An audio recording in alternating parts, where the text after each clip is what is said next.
problem is use theorem 20 to prove the following.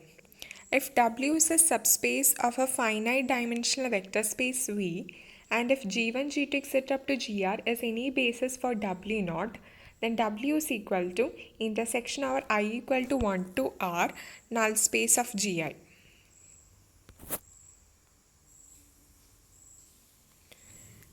That is, we have to prove that W is equal to intersection over I equal to 1 to R null space of Gi using theorem 20. Theorem 20 is as follows. Let G1, F1, etc. Fr be linear functionals on a vector space V with respective null spaces n, n1, etc. nr. Then G is a linear combination of F1, F2, etc. Fr if and only if n contains the intersection n1 intersection etc. intersection nr. That is, here G1, F1, F2, etc. up to Fr are linear functionals on V. Then G is the linear combination of F1, F2, etc. Fr if and only if the intersection N1 intersection N2 intersection etc. intersection Nr is contained in N. So by using this theorem, we have to prove that W is equal to intersection over I equal to 1 to R null space of Gi.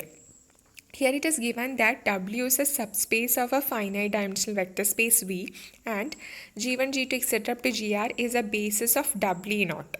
Now moving on to the proof, we know that annihilator, by the definition of annihilator, W naught equal to set of all G element of V star such that G of alpha equal to 0 for all alpha element of W. Now since G1, G2, etc. up to Gr is a basis of W naught, we have Gi is an element of W naught for I equal to 1 to etc. up to R. Since Gi's are element of W naught, we can write by the definition of W naught that Gi of alpha is equal to 0 for all alpha element of W. Now consider the definition of null space of Gi.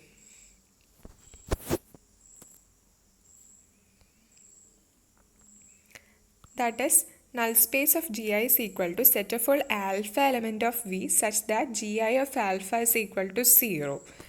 But here we have for all alpha element of W, Gi of alpha is equal to 0.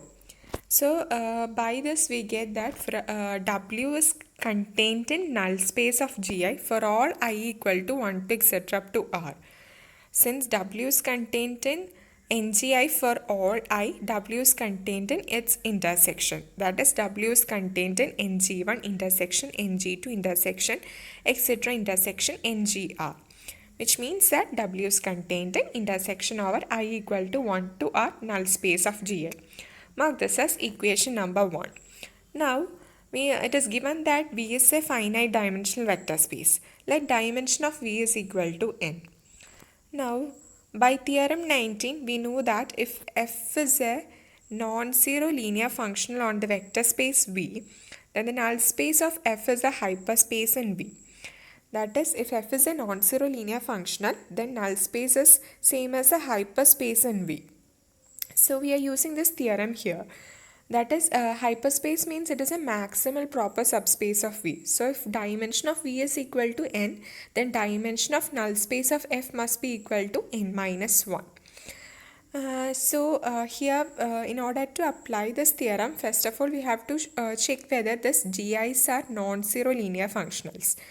If Gi's are only non-zero linear functionals, we can apply this theorem. So now since G1, G2, etc. up to Gr is a basis of W naught, we get that G1, G2, etc. Gr is linearly independent. And we know that any set which contains a zero vector is linearly dependent. Now since G1, G2, etc. up to Gr is linearly independent, it contains no zero vector, which means that Gi's are non-zero linear functionals. So we get that Gi's are non-zero linear functionals. So from previous theorem, that is from theorem 19, we get the dimension of null space of Gi is equal to n minus 1 because null space of Gi is a hyperspace in V. Now again, since G1, G2, etc. up to Gr is a basis for W naught, the set is clearly linearly independent. That is, G1, G2, etc. up to Gr is linearly independent, which implies that G2 is not a linear combination of G1. That is, G2 cannot be written as some C into G1.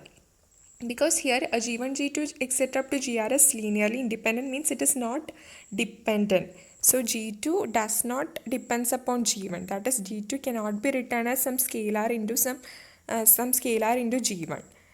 So here we get that G2 is not equal to C into G1, where C is any scalar.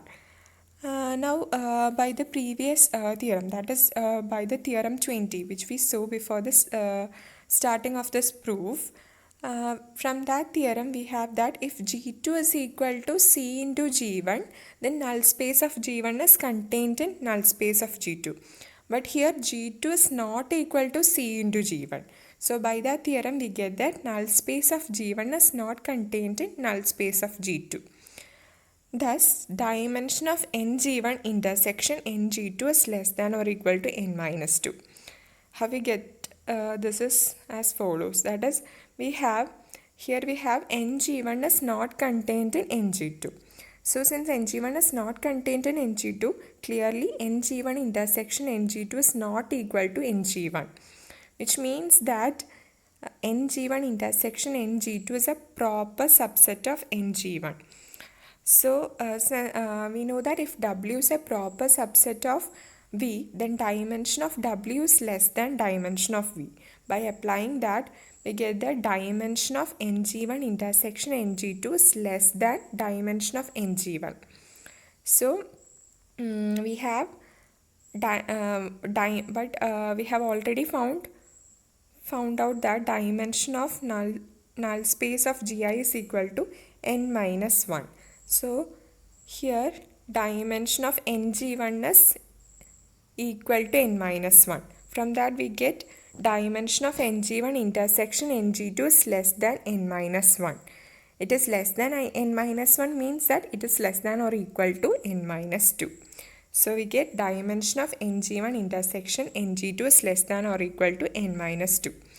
Similarly, again, since Gi's are linearly independent, G3 is not a linear combination of G2 and G1, which means that by theorem 20, Ng1 intersection Ng2 is not contained in Ng3. So by the similar procedure, we get that dimension of Ng1 intersection Ng2 intersection Ng3 is less than or equal to n minus 3. So proceeding like this, we get dimension of Ng1 intersection Ng2 intersection Ngr is less than or equal to n minus r. In the previous case, when it was up to Ng3, it was less than or equal to n minus 3. So here, when it was up to Ngr, it is less than or equal to n minus r. So we have dimension of Ng1 intersection Ng2 intersection etc. intersection Ngr is less than or equal to n minus r. Now, by theorem 16, we have if W is a subspace of a finite dimensional vector space V, then dimension of W plus dimension of W not equal to dimension of V. That is, here dimension of V is n and dimension of W not equal to R, because the basis for W naught is the set G1, G2, etc. up to Gr. So dimension of W not equal to R. So from that we get dimension of W is equal to n minus R. Now by equation number 1, we have W is contained in intersection of I equal to 1 to R null space of Gi, which means that and dimension of W equal to n minus R.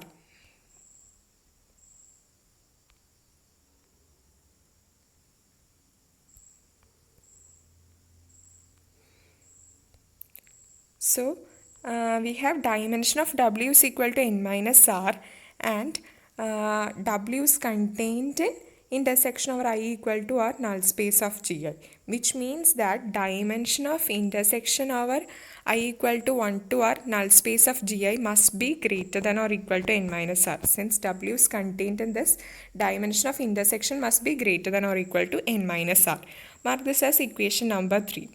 Thus we get In equation 2 we get a dimension of this intersection as less than or equal to n minus r, and in equation number 3 we get the dimension of the intersection as greater than or equal to n minus r.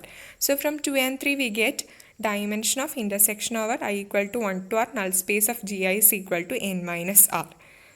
But we know that n minus r is the dimension of W. So we substitute n minus r as dimension of W. So we get dimension of intersection of NGI equal to dimension of W, and we mark this as equation number 4. So from 1 we have W is contained in intersection of I equal to 1 to R, null space of Gi. And from 4 we have dimension of W is equal to dimension of intersection of I equal to 1 to R, null space of Gi. Since dimensions are equal, we must have dimension W is equal to intersection over I equal to 1 to R, null space of G. Hence the proof. I hope it is clear. Thank you all.